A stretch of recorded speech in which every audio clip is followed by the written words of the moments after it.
जय भीम, नमस्कार। आप देख रहे हैं बहुजन नायक। आज हम बाबा साहब की राइटिंग एंड स्पीचेज वॉल्यूम 40 भाग 3 की शुरुआत करने जा रहे हैं, जो आपको साझा करेंगे। अगर आपको अच्छा लगे तो लाइक करिए, सब्सक्राइब करिए और कमेंट भी करिए। बाबा साहब ने वॉल्यूम 40 के पहले पृष्ठ पे बाबा साहब जो सोलापुर में भाषण दिए थे वो छपा हुआ है।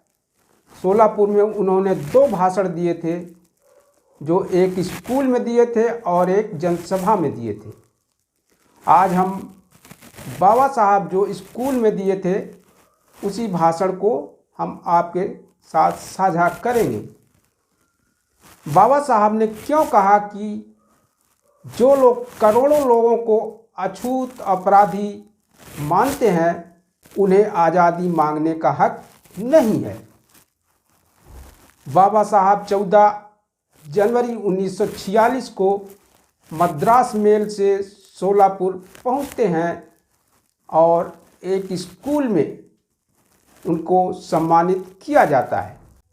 नगर पालिका और लोकल बॉडी की तरफ से प्रशस्ति पत्र भी दिए जाते हैं। उसके बाद बाबा साहब अपना भाषण शुरू करते हैं। बाबा साहब कहते हैं कि मैं आभारी हूँ कि मुझे प्रशस्ति पत्र प्रदान किए गए। सोलापुर शहर मेरे लिए अपरिचित नहीं है और मैं यहाँ कई बार आया हूँ।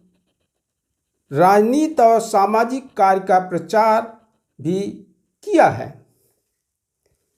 सच में देखा जाए तो मेरे सार्वजनिक जीवन की शुरुआत सोलापुर से ही हुई है।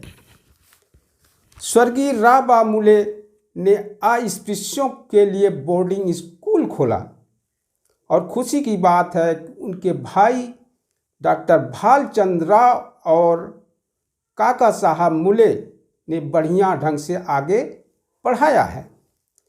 भारत सरकार का अब तक का इतिहास देखें तो पता चलता है कि कर वसूलना और कानून व्यवस्था पर नज़र रखना, यही 2 उद्देश्य उसके सामने हैं। हालांकि वर्तमान में उसमें परिवर्तन आया है।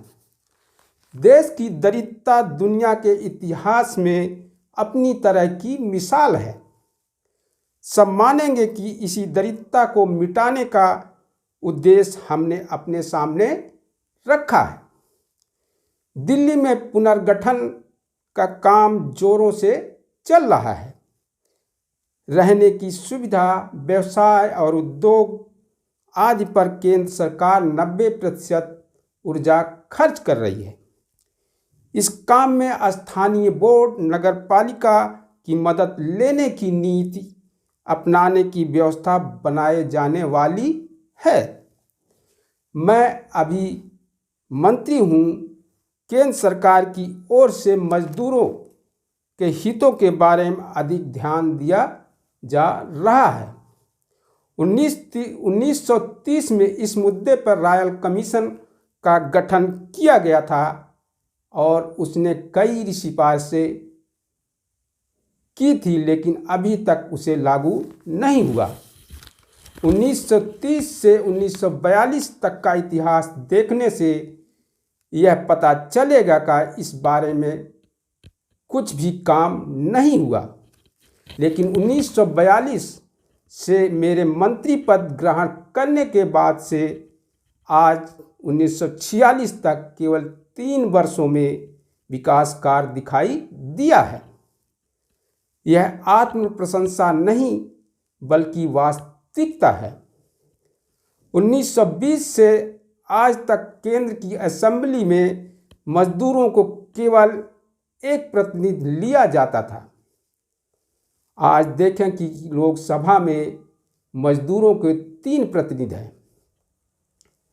इसी तरह अब तक काउंसिल ऑफ स्टेट में एक भी मजदूर का प्रतिनिधि नहीं होता था, लेकिन अब स्टेट ऑफ काउंसिल में भी मजदूर का एक प्रतिनिधि रखा जाएगा।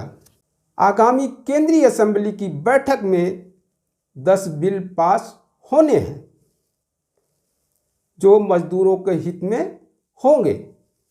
इससे पता चलेगा कि किस तरह से देश में सामाजिक और आर्थिक दरिद्रता को दूर करने के प्रयास जारी हैं। देश की सामाजिक स्थितियां अजीब हो गई हैं। देश के 6 करोड़ लोगों को अछूत मानने वाले और छुआछूत का पालन करने वाले लोग इस देश में हैं। इस देश में अपराधों को व्यवसाय के रूप में आजीविका का साधन बनाने वाले 25 लाख लोग हैं। इतिहास बताता है कि 8000 साल पहले इस देश में संस्कृति का निर्माण हुआ। ऐसे भी करोड़ों लोग जिन्हें यह नहीं पता कि कैसे कपड़ा पहना जाता है और क्या खाया जाए, यह जिम्मेदारी ज़्यादातर सामर्थ्यवान लोगों पर है। देश आज़ाद हो कहने वालों पर यह जिम्मेदारी और ज़्यादा हो जाती है। जो लोग करोड़ों लोगों को अछूत अपराधी मानते हैं, उन्हें आज़ादी मानने का हक कैसे हो सकता है? इस जिम्मेदारी को टाला नहीं जा सकता। आज़ादी मांगना बहुत आसान है। मुझसे कई बार पूछा गया कि डॉक्टर साहब, आप कांग्रेस में क्यों नहीं शामिल हो जाते? आपका सम्मान बढ़ेगा, आप हर रोज़ अखबार में मौके के स्थान पर आपका नाम छपेगा, लेकिन मुझे यह मंजूर नहीं है। बोलने से अधिक काम करने की ज़रूरत है। मैं कहीं भी जाऊं, जब ऐसी स्थितियां का सामना करना पड़ता है तो मन व्यथित हो जाता है। अस्पृश्यता निवारण का असली काम मैं ही कर रहा हूं। असल में यह काम अस्पृश्य समाज के नेताओं का है। अंग्रेजों से आज़ादी मांगने वाले कि अपनी देश की छुआछूत की समस्या का निवारण का काम अपने हाथों में लेना चाहिए। स्वराज मांगने वाले इन लोगों के बारे में अंग्रेज मन ही मन क्या सोचते हैं, इसका मुझे पूरा एहसास है। जितनी जल्दी अस्पृश्यता का निवारण होगा, उतनी ही जल्दी हमें आज़ादी मिलेगी। यह निश्चित है, उसके बगैर स्वराज नहीं मिलने वाला है।